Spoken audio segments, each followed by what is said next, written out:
You're listening to COB, Conversations on the Business of Brands, with Sudeep Chawla and Sharavana Raghavan.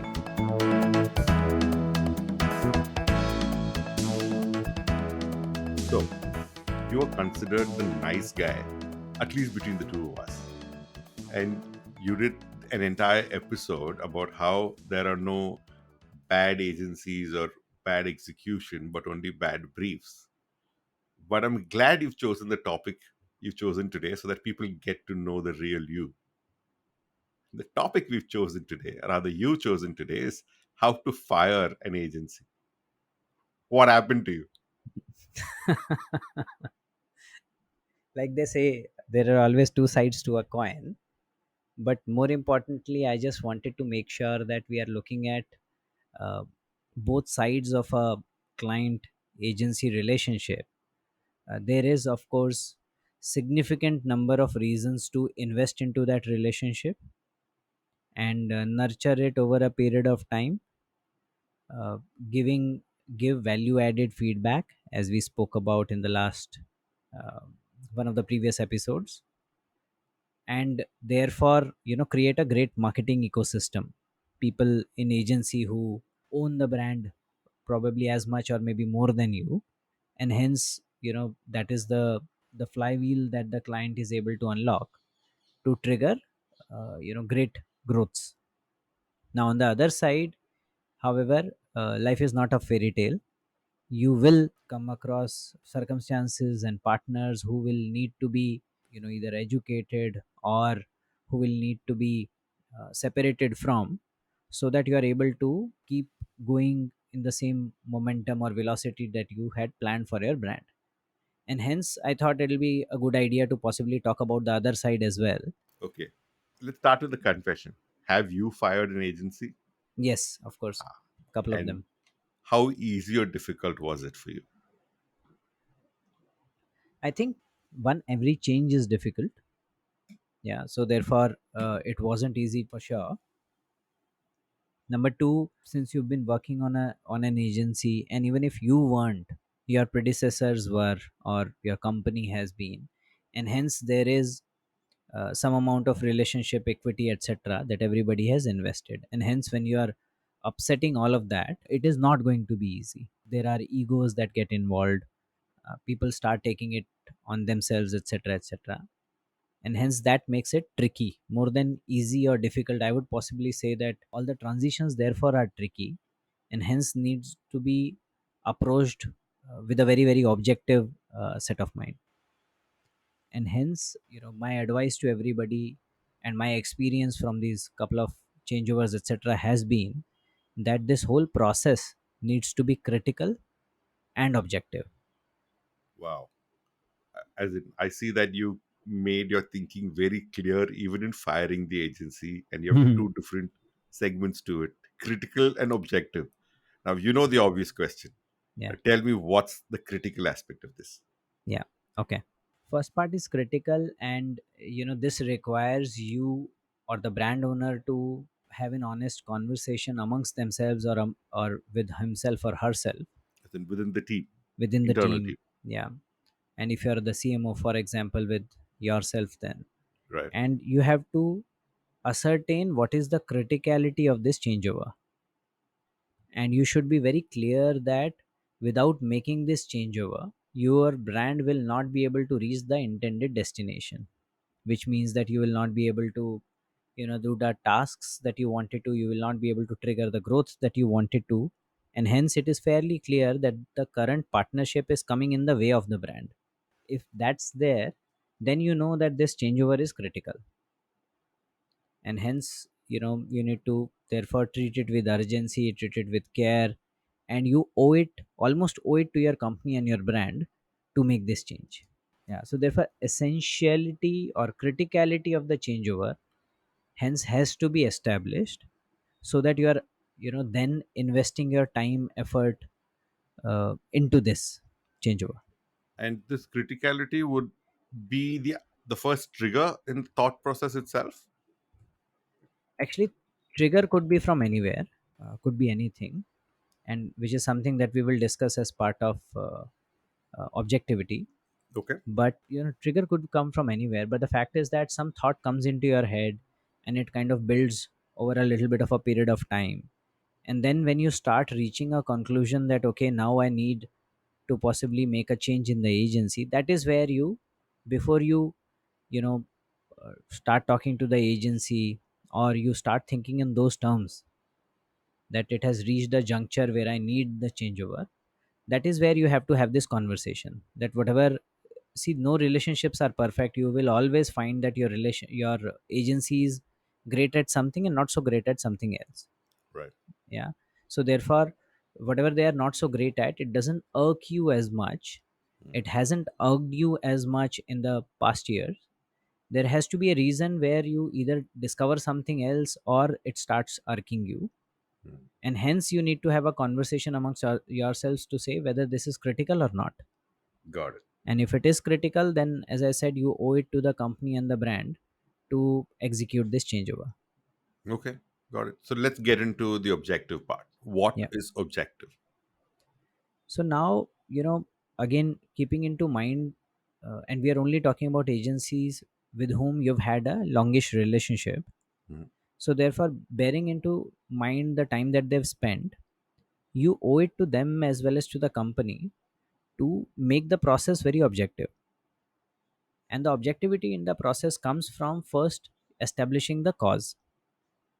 So therefore, you need to be sure that something has changed which has led to this whole consideration. Now this something could be at the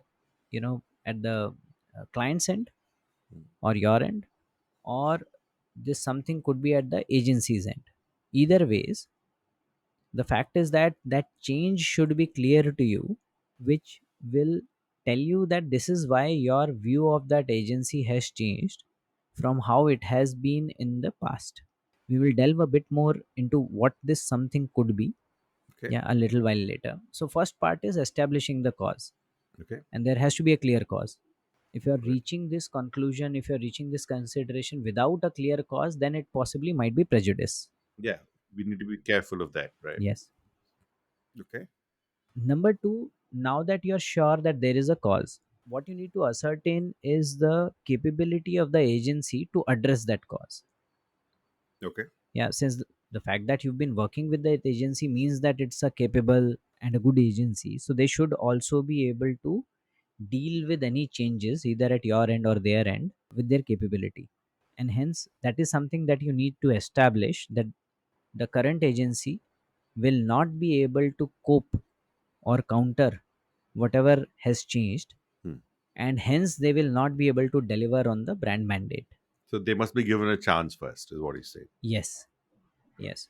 And before the chance, as in, you owe them a discussion and then give a chance, etc., etc. So this whole definitely not part is also something that we will discuss afterwards. Hmm. Yeah. So we'll discuss both. Something has changed and definitely not cope up. Both things we will discuss. Okay. The third piece of objectivity, Sharan, is about the fact that you will, it is fairly obvious that once you part ways with an agency, you will join hands with another agency who is Obviously. going Yeah. to hopefully help you deliver the same objectives. Hmm. Now you need to be clear that the incoming partner is able to deliver on the exact criterias that you were unhappy with Hmm. when you were evaluating your relationship with the current agency. Hmm. They should be able to have have the capability to fill in where the agency was lacking in the first place. Yeah. Let me give you an example. Suppose your agency got acquired by a bigger one, Hmm. yeah, a global giant or something. Now, obviously, the capability gets augmented, very good. Yeah, they possibly get access to little more resources, they get better funded, etc., etc. So, all of that is great. Hmm. But presumably 6 months later, you find that the decision making at the agency has considerably slowed down. Hmm. Yeah, you're not able to get responses as fast, etc., etc. This is a hypothetical scenario, and now you know that this has changed, and if they keep taking that much amount of time, it is going to hamper your brand plans or activations or executions that you were looking at. Right. Yeah, so that is the something part. But most importantly, when you're evaluating an alternative agency, that alternative agency should be able to demonstrate that they have excellent turnaround time. Mm. Yeah, apart from obviously delivering on the brand, on all the you know on all the brand asks that are put in front of them, they should have a good turnaround time. Mm. Otherwise, if they are finally, you change relationship and you find that the new agency also has the same turnaround time, then you would have done this exercise for not. Yeah. Yeah, so therefore that's the third part of objectivity. The first part is you have to establish that something has changed. The second part is that the incumbent agency can definitely not cope with this change. And number third is that whoever you are going to hire as a replacement, they should be able to deliver on the deficiencies which were identified in your current relationship. Awesome. I like how you're giving us a trailer to what these each of the 3 points are under objectivity. So I'm curious because for the record, I want all the listeners to know I have never fired an agency, or rather, I've never been allowed to fire an agency. I've had my fights, I've had my arguments, but I've never fired an agency. So I don't know what you're talking about. I am the innocent good guy on the show today. Okay, So, as if the listeners would believe that. but let's go on to each of these points. What is something has changed? What changes? Okay, so now the changes could be at client end or at agency's end. At client end, your expectations from the agency, suppose the relationship is consistent, agency is delivering, etc., etc., your expectations could undergo a change, right? Now these expectations could undergo a change because of your exposure to something else. You were possibly the CMO or any senior marketing leaders were part of some other forum where they saw something and they said that okay, this is something that we want to adopt, and hence your expectation has changed. Yeah, or you want to now, you identified that your brand has to now move into the next orbit, and to move into that next orbit, this is something that you need.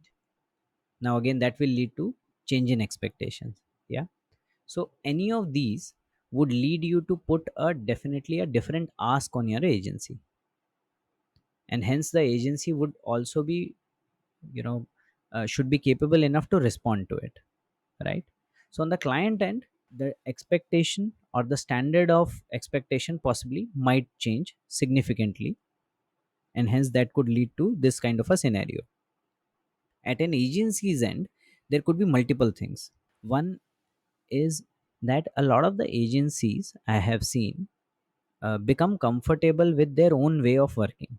They invest a lot of time into perfecting that ways of working, etc., etc., which is great because it starts delivering better effectiveness, better efficiency to the clients. But all of them will also need to keep looking out to see what is happening in the industry and what are the key things that we possibly are not doing today. Yeah, and hence do we need to build more capabilities, etc., etc. And you will find therefore a lot of the agencies start having these small capability teams within.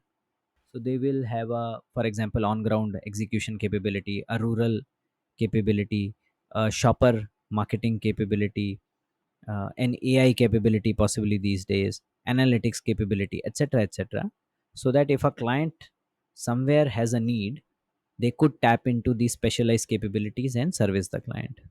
So that possibly could be one. As I said earlier, change in leadership, either because of acquisition or anything else, could lead to a different style of working, could lead to sometimes different focus.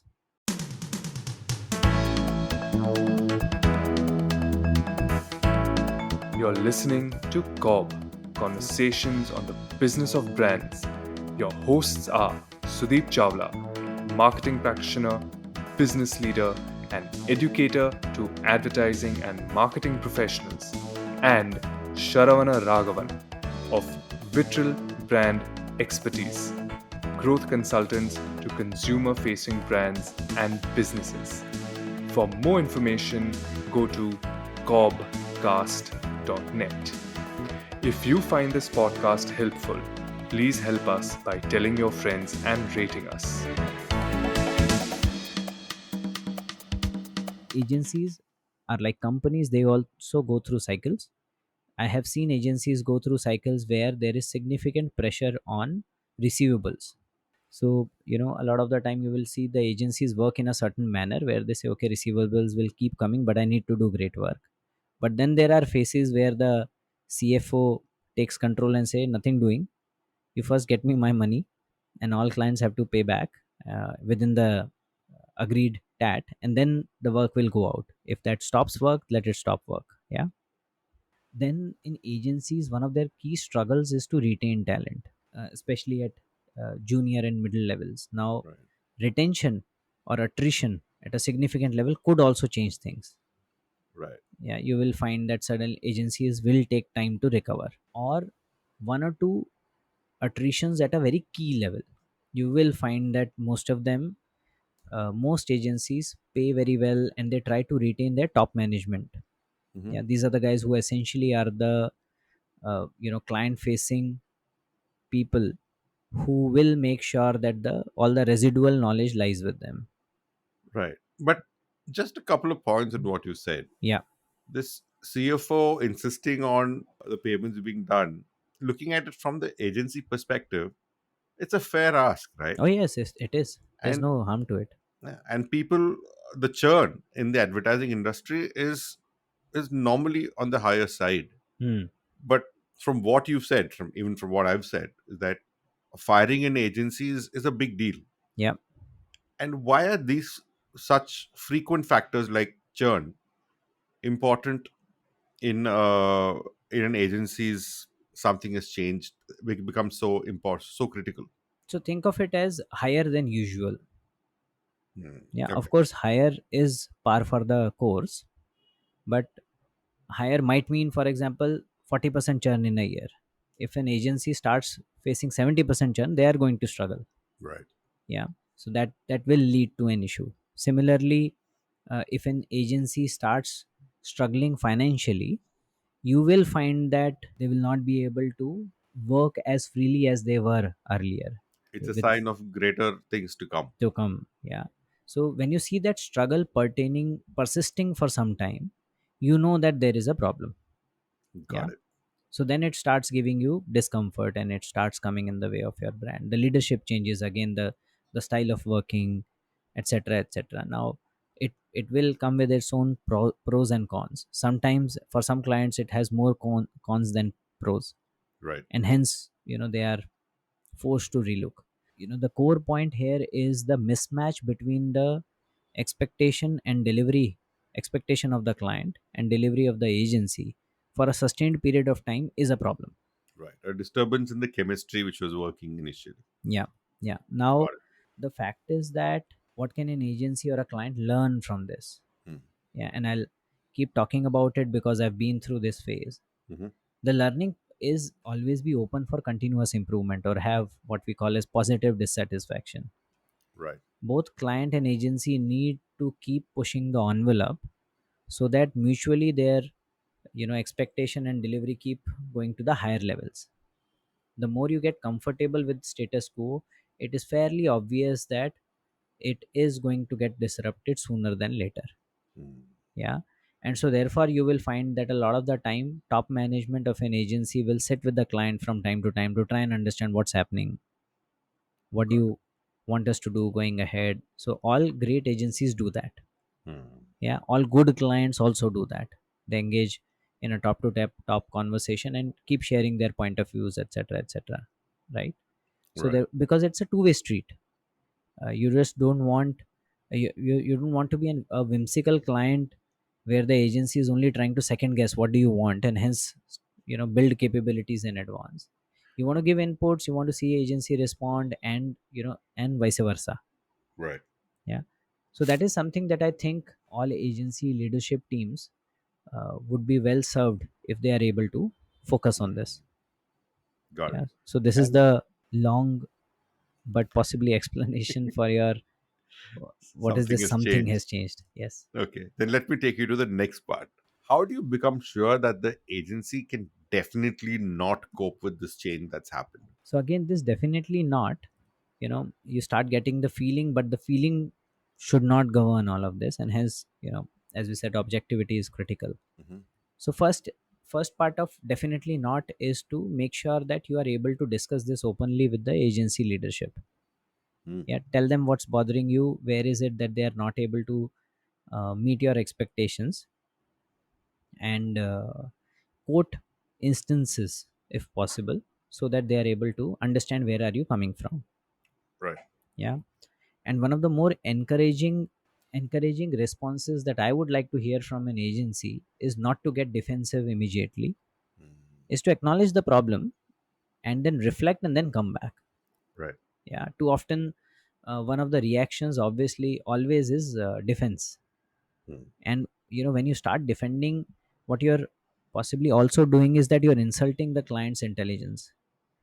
And it's also a sign that you're taking it very personally. Personally, correct. And I'm saying the agency has all the right to defend itself, but the fact that the client happens to mention something which possibly didn't go right Hmm. also means that you might have the agency might have had the right intention, they might have done everything right, but Right. there is something wrong in how it is being translated by the client. Hmm. And hence the responsibility, like it does in communication, is always borne by the bearer of the communication or the bearer of the work. Right. So that also should lead you to reflect more, Hmm. and then possibly come back to the client and share your perspective and your proposal, etc. Got it. Yeah, so Okay. that becomes the first step. The second step, as a client, you should also give them an invitation and give them a chance to disprove you. As in, you could also be wrong in your assessment. Correct. Okay. It could just be a one or two instances where somebody junior or somebody mid level did not understand the brief properly, did not take it very seriously, etc., etc. So therefore give them a chance. Hmm. And you say, okay, now that you guys have got it, come back and present to us. That's not a problem. One presentation went bad, it's okay. Yeah, come back and present to us, let us then see how we can go forward. Yeah, Got it. Okay. you will be able to then judge once the agency comes back. You will see the standard of the presentation, and by the amount of people who are sitting inside and who is speaking during the presentation, you'll be able to know how much effort has it taken for them to reach that level. Hmm. And then as a client, you make two judgments. Number one, is this standard acceptable, and number two, is this effort sustainable. Hmm. If you find that the founder of the agency, the head of planning, the head of creatives are the ones who are doing the most amount of talking, which means that it has taken that much effort for the presentation to reach at this level, you know that this is not going to be a sustainable effort. Exactly.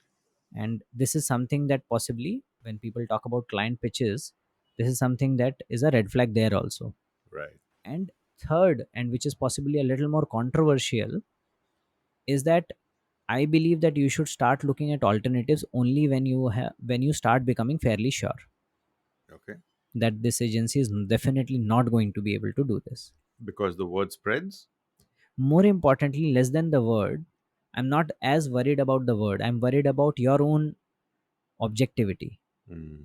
Once you start evaluating agencies, it is also a signal to you or yourself, your own psyche, your own mind, that you've already given up on this current agency. Right.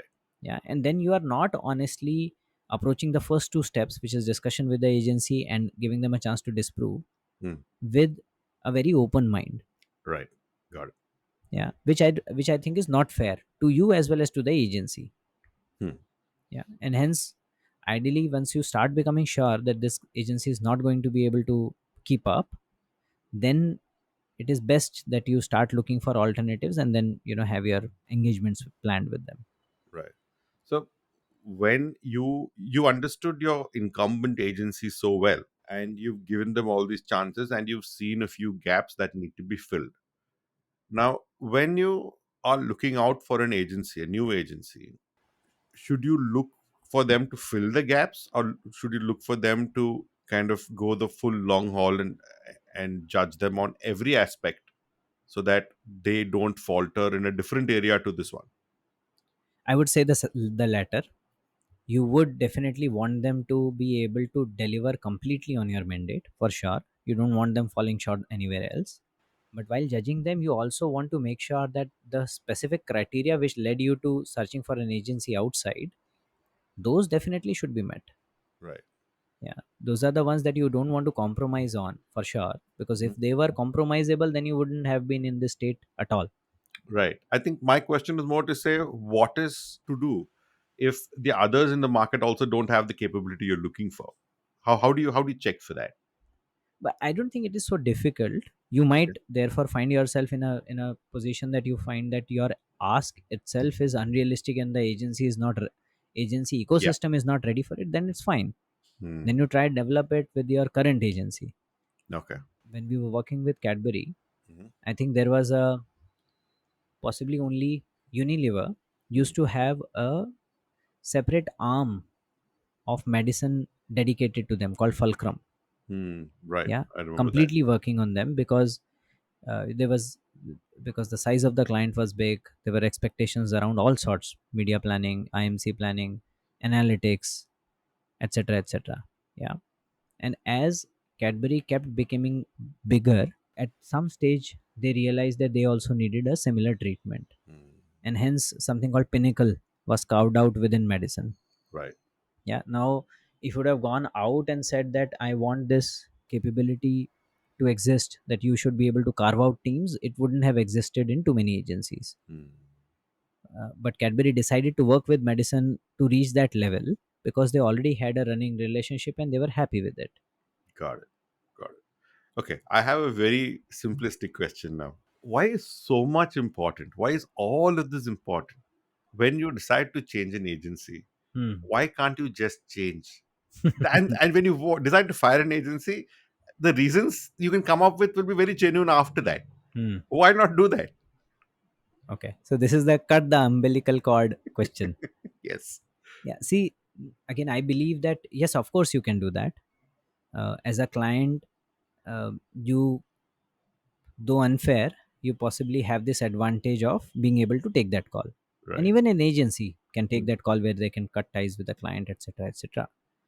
uh, but I would say that, if you decide to do that with an agency that you've been working for a fairly long time, it says something about you. mm, Yeah, not just to others but just to yourself also. Yeah, right. so I would like to treat all of these opportunities as a, all of these situations as a great opportunity to learn about ourselves, our relationship with our agency, and our ability to objectively make some of these calls and choose the right partners, etc., etc. And for that to happen, you need to put all this effort and consideration into this process. You can't just say, okay, from tomorrow, thank you very much, let me get to somebody else. I was hoping to make this as the episode where you're the bad guy, and even in this, you brought in your Zen self analysis. Okay, tell me this. I know for one that you got great relationship across a lot of the agencies you worked with. Hmm. In fact, that is part of the culture at Cadbury, and I'm sure it's nothing too different at Pidilite. Hmm. Now, when you fire an agency, wouldn't this lead to heartburns at all? Oh, it will. Okay. See, at the end of the day, no amount of logic can compensate the loss that one would feel for, a complete breakage in relationship, commercial as well as professional, personal. Right. So there is no denying that there will be heartburn for sure. Yeah, but the effort at both sides should be that we should be as objective as possible, so that there is a justification to that heartburn. Everybody understands where the other party was coming from. And if you're really objective and you're a big company, etc., you should also be able to consider and say, okay, this agency wasn't working out for this entire mandate. However, I know the agency well, they do these things well, and hence possibly this another part of the mandate or a smaller part of the mandate is a place where these guys will be able to perform. Hmm. Yeah, so therefore there is a chance, odd chance, that there could be continuity in relationship if everything is done well, if we are objective enough, and if both parties are willing enough. But to go back to your question, of course there will be heartburn, there's no denying that. So, have you continued to use your older agency when this happened with you? In one case yes, in the other case not. Okay. Yeah, in one case, uh, we continued their services on many parts of our mandate. Yeah, they Hmm. were a part of a larger group, so that larger big part of that larger group kept working on with us. Mhm. while a smaller team of there was let go Mm. from the relationship because we were not happy with what was coming by. In the other case we couldn't, and in the other case I think the relationship kind of went south, Mm. where we were not able to possibly uh, convince the agency that we were objective enough. Right. Yeah, Right. and despite our best attempts, and so therefore it led to heartburn. It led to a stage where possibly it wouldn't have been in either party's interest to possibly engage in another mandate, and Mm. hence that was not taken forward. Amazing, Sudeep. I think just by breaking down the decision making matrix, and when you decide to fire an agency, you still manage to come out with a very objective, clear, non judgmental image even after this episode. I actually like the way you broke up having identifying the criticality of the decision and then being objective and taking the steps within being objective of saying, has something changed? Can the agency cope or not cope with it? Then can this be fulfilled by others in the market? So this objectivity, I think it not only helps marketers channelize their decision making in most marketing relationships, but I think it also gives a window to the agency professionals to understand the rigor that's required on the client side to know if they're taking a decision, what they must have done before taking certain decisions or even engaging. And inviting them to engage as openly as possible is, I think, the best answer here. And that said, with this, I want to push it for another episode where I want to know what happens after this. Pitches is something I want to talk about in the next episode with you. Let's do that, sure. Let's Awesome. Thank you so much for this one, Sudeep. Thank you, Sharan.